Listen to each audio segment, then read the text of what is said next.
હવે જોઈશું સમાચાર વિસ્તારથી। સુરતના લિંબાયત વિસ્તારમાં આવેલી મીઠી ખાડી પાસે એક મકાનમાં અચાનક ભયાનક આગ ફાટી નીકળતા 5 લોકોના મોત નીપજ્યા હોવાનું સામે આવ્યું છે। રહેણાંક મકાનમાં લાગેલી આગને પગલે આસપાસના વિસ્તારમાં ભારે અફરાતફરી અને ભયનો માહોલ ફેલાયો છે। ઘટનાની જાણ થતાં જ ફાયર વિભાગની ગાડીઓ અને એમ્બ્યુલન્સની ટીમ તાત્કાલિક અસરથી ઘટના સ્થળે દોડી અને બચાવ કામગીરી હાથ ધરી હતી। આજે સવારે 11 કલાકની આસપાસ લિંબાયત ખાતે આવેલા મીઠી ખાડીમાં બેઠી કોલોની વિસ્તારમાં ગ્રાઉન્ડ સહિત 2 માળના મકાનમાં આગ ફાટી નીકળી હતી। અચાનક આગ પ્રસરીને પાસે જ મૂકેલા સાડીના જથ્થા અને જ્વલનશીલ કેમિકલ પર પ્રસરતા આગે વિકરાળ સ્વરૂપ ધારણ કરી લીધું હતું। ઘરમાંથી ધુમાડાના ગોટે ગોટા બહાર નીકળતા આસપાસના લોકો પણ ભયભીત થઈ ગયા હતા અને ત્વરિત ફાયર વિભાગને જાણ કરવામાં આવી હતી। ઘટનાની ગંભીરતાને ધ્યાને રાખીને માન દરવાજા અને ડુંભાલ ફાયર વિભાગનો કાફલો તાત્કાલિક ઘટના સ્થળે પહોંચ્યો હતો। ઘટના સ્થળે પહોંચ્યા બાદ લશ્કરો દ્વારા આગ પર કાબુ મેળવવાની સાથે મકાનમાંથી એક જ પરિવારના 5 સભ્યોને બેશુદ્ધ હાલતમાં નિહાળીને અવાક થઈ ગયા હતા। તાત્કાલિક તમામને સહારા દરવાજા ખાતે આવેલા સ્મીમેર હોસ્પિટલમાં સારવાર અર્થે દાખલ કરવામાં આવ્યા હતા। જોકે પ્રાથમિક સારવાર મળે તે પહેલા જ તમામના મોત નીપજ્યા હતા। ઘટનાની ગંભીરતાને ધ્યાને લેતા ફાયર વિભાગના ઉચ્ચ અધિકારીઓ પણ ઘટના સ્થળે ધસી ગયા હતા।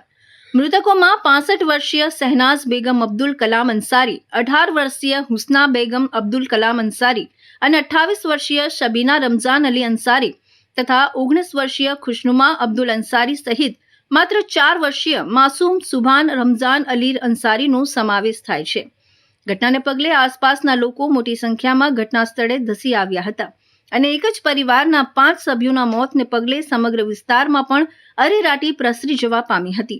લિંબાયતમાં બેઠી કોલોની ખાતે આવેલ ગ્રાઉન્ડ સહિત 2 માળના મકાનમાં પરિવારજનો સાડી પર ચરખનું કામકાજ કરતા હોવાનું જાણવા મળ્યું છે, જેને પગલે ઘરમાં સાડીઓનો મોટા પ્રમાણમાં જથ્થો હોવાની સાથે સાથે જ્વલનશીલ કેમિકલ પણ હતું।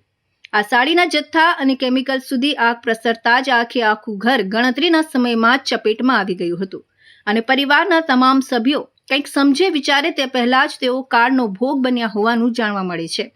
શહેરમાં સૌથી ગીચ વિસ્તારોમાં સમાવિષ્ટ બેઠી કોલોનીમાં આગની ઘટના અંગે જાણકારી મળતા જ માન દરવાજા અને ડુંભાલ ફાયર સ્ટેશનનો કાફલો ઘટના સ્થળે ધસી આવ્યો હતો। અલબત્ત બેઠી કોલોની વિસ્તારમાં સવારના સુમારે ભારે ટ્રાફિક અને સાંકડી ગલીઓને કારણે ફાયર વિભાગને ઘટના સ્થળે સુધી પહોંચવામાં ભારે હાલાકીનો સામનો કરવો પડ્યો હતો। ઘટના સ્થળે પહોંચ્યા બાદ લશ્કરો દ્વારા તાત્કાલિક આગ પર કાબુ મેળવવાની સાથે ઘરમાં રહેલા પરિવારના સભ્યોનું રેસ્ક્યુ પણ કરવાની કામગીરી કરવામાં આવી હતી। જોકે આ દરમિયાન ઘણું મોડું થઈ ગયું હતું અને પરિવારજનોના ઘટના સ્થળે જ મોત નીપજ્યા હતા।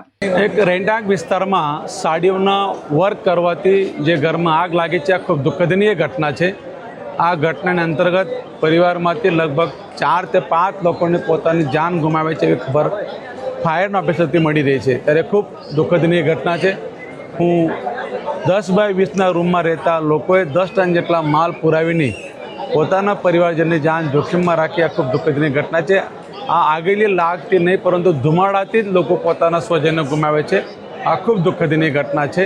હું તમામ સુરતને વિનંતી કરું છું કે જ્યારે ઉનાળાના સિઝન ચાલતું હોય ત્યારે આગ જેવી વસ્તુ ઘરમાં ના રાખીએ, કપડાં હોય કે ફોર્મ જેવી વસ્તુ હોય આ વધુ ઘરમાં સાઠવણ ના કરો, જેટલી જરૂરત હોય એટલી જ લાવીને પોતાનું કામ ધંધો કરે એ તમામ સુરતે વિનંતી કરીએ છીએ। लिंबायत पुलिस स्टेशन के मीठी खाड़ी विस्तार में एक दुर्घटना बनी है आज, जिसमें एक परिवार यहाँ रहता था, उनके टोटल 4 और एक बच्चा 5 लोगों के साथ में दुर्घटना बनी है। बहुत बुरी तरह से वो लोग इसमें जल गए हैं और ये लोगों का जो व्यापार है ये बेसिकली साड़ियों की पैकिंग करने का काम करते हैं और साड़ी के पैकिंग मटेरियल में आग लगने से ये दुर्घटना बनी है। जिस तरह के समाचार हैं उस हिसाब से उनकी स्थिति बहुत ज़्यादा गंभीर है और अभी बाकी की जिस डिटेल्स है हमारी FSL के जो अधिकारी आएंगे उनसे अगर अंदर किस तरह से बनाव बना है उसकी हम डिटेल्स लेंगे। सर आग लगने का कारण क्या है? वही मैं बता रहा हूँ आपको कि हमारे जो अधिकारी आएंगे FSL के, उसके बाद उसका थोड़ा एक बार डिटेल लेने के बाद पता चलेगा कि वास्तविक कारण क्या है। આ લિંબાયત મીઠી ખાડી એરિયા છે એનો બનાવ છે અને એક ગ્રાઉન્ડ પ્લસ 2 માળનું આ મકાન છે અને ગ્રાઉન્ડ ફ્લોર ઉપર કંઈક સાડીનો જથ્થો ને કંઈક પેકેજિંગનું કે વોટ એવર કંઈક કામ ચાલતું હશે અને કંઈક કારણોસરથી એમાં આગ લાગી ગઈ, જેના કારણે જે ઘરની પાછળની સાઈડ જે કિચન છે, કિચનમાં 4 લેડીઝ અને એક 3 થી 4 વર્ષનું એક બાળક હતું, એ લોકો અંદર ટ્રેપ થઈ ગયા હતા.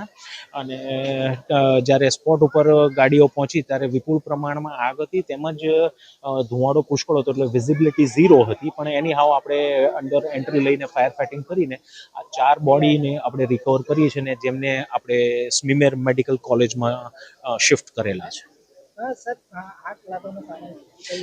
એટ પ્રેઝન્ટ આગ લાગવાનું કારણ કંઈ જાણવા મળેલું નથી, પણ અત્યારે આજુબાજુવાળાઓનું એવું કહેવું છે કે કંઈક શોર્ટ સર્કિટ કે એવું કંઈક થયું ને જેના કારણે આગ પસરી ગઈ હતી. જી, આ બહુ ગીચ અને સાંકડી ગલીનો એરિયા છે, એટલે બટ ઓબ્વિયસ છે કે આપણી ગાડીઓને અંદર આવવામાં તકલીફ પડે છે, પણ એની હાવ આપણે જેમ તેમ કરીને આપણે અંદર ઘૂસીને ફાયર ફાઇટિંગ કરેલું છે. મળતી માહિતી અનુસાર ઘરમાં સાડીઓનું કામ ચાલતું હતું, જેથી ઘરમાં સાડીઓ પેક કરવાના ફોર્મ સીટ અને સાડીઓનો જથ્થો રાખવામાં આવ્યો હતો. જે દરમિયાન ઇલેક્ટ્રિક સ્વિચ બોર્ડમાં તણખા ઝરતા આગળ પડેલા ફોર્મમાં આગ લાગી હતી. જો કે ફોર્મ આગ ન પકડતું હોવાથી ધુમાડો ફેલાયો હતો, જેથી તેમાં રહેલા કેમિકલવાળા ધુમાડાના કારણે ઘરમાં રહેલી 4 મહિલા સહિત એક બાળકનું ગૂંગળામણથી મોત નીપજ્યું હોવાનું પ્રાથમિક તપાસમાં બહાર આવ્યું છે.